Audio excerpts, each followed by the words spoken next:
my elementary school library. It was literally the center of the school physically, and I know after having gone through some renovation planning for schools I've worked in, that's always a goal that they have. I'll only talk about a few because there's so much to talk about with how the librarian media specialist helps. Reading the picture books, checking out books, having that pleasure of carrying it back to class and stamping it, the old card catalog. Media specialists get us to think beyond the library. And so it's not just a library anymore. It's a true hub of information. It is a center of true thinking and collaboration. It's not just a place to check out books anymore. It's to kind of check out your mind.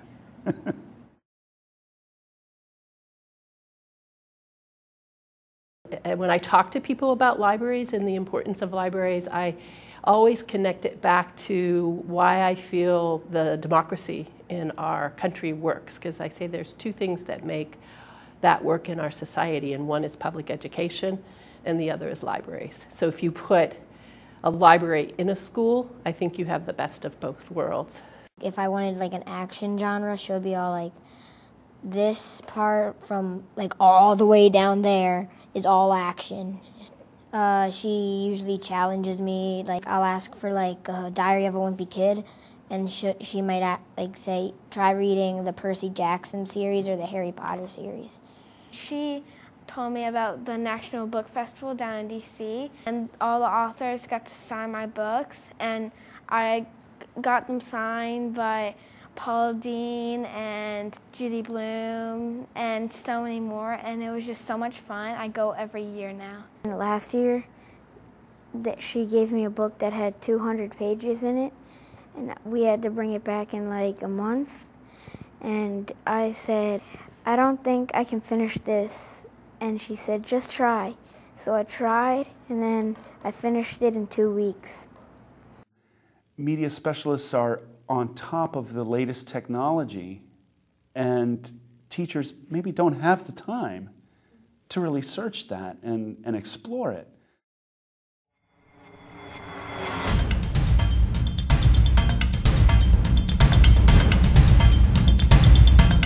When I think of information literacy skills, I think of the skills that people need to kind of swim through the wealth of information that's out there.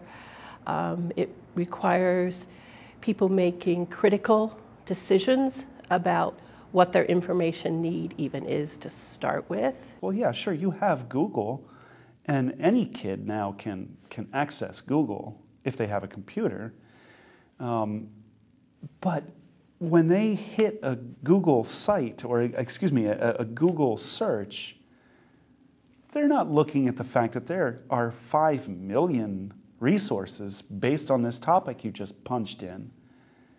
The job of the media specialist is to get the kids to think about which of these sources can you use. And we had to do a bibliography. Have you ever heard of Noodle Tools? So we have to do something that gives credit to the real author of it. So Noodle Tools is something that helps us produce that. So I could put the author, what I did, where I found it from, and then I could just print it out, which is called a bibliography, to prevent plagiarism, which is something that takes credit, producing it as your own, and not even showing that it's someone else's work.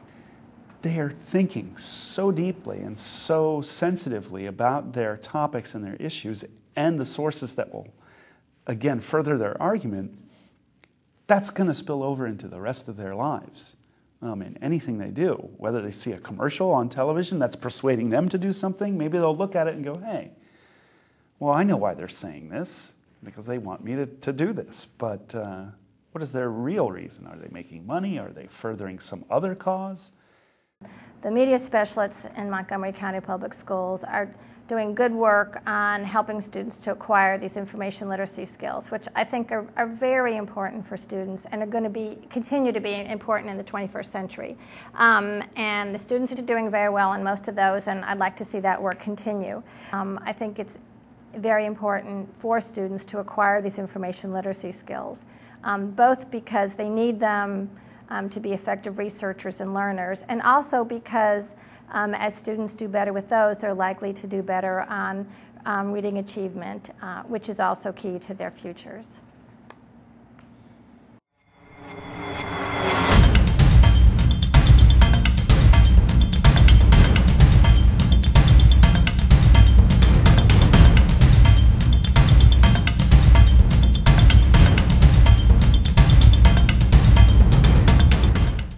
Had a special project called the Wax Museum, where you had to make a famous American, write a speech about it, write a report about it, and then act like wax figures until someone presses your button and you come alive.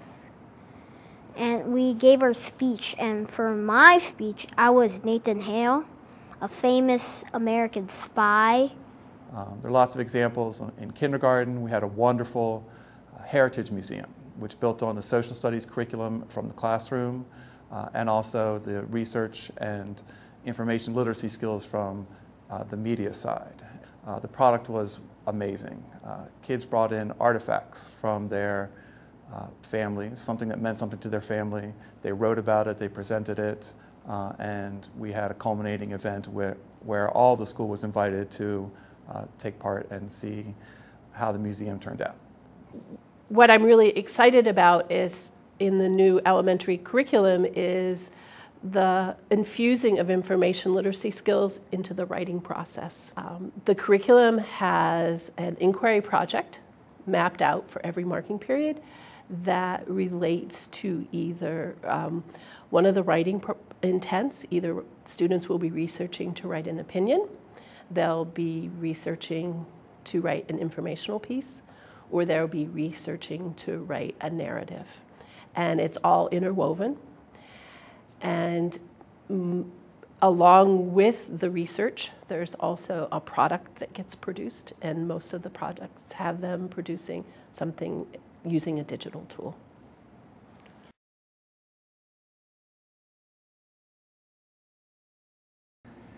I see the Media Center in 10 years becoming a place of activity, a place of sharing knowledge and not just keeping it to yourself and making sure everyone has a chance to get it themselves individually. It's a hub, and I see it as a place of activity, not quiet, a place of true collaborative learning, which is where we need to go these days. I mean, if you think about it, the kids in 10 years, so my 6th graders in 10 years are going to be going out into the workforce where I dare say that 50% of the jobs that will be available to the kids don't even exist yet. So in the Media Center, they get to practice skills that they're going to need to solve problems, to search for things, to get answers. We do have all kinds of ways, again, to get information, but the media specialist lends that personal touch. A search engine can't greet you at the door of the Media Center and enthusiastically tell you about something new that just came in that they know you'll like. And it's always changing to meet the changing needs of the kids and of the world. And you know, the technology will change, the resources may change, but the collaboration will always go on, whether it's collaboration between the Media Center staff and the classroom staff, or between the kids that are working in the Media Center. You know, whether it's a book, whether it's a computer, or whether it's something that we don't even know about yet, I think it will always serve a vital role. Support your school libraries, where ideas and information flow.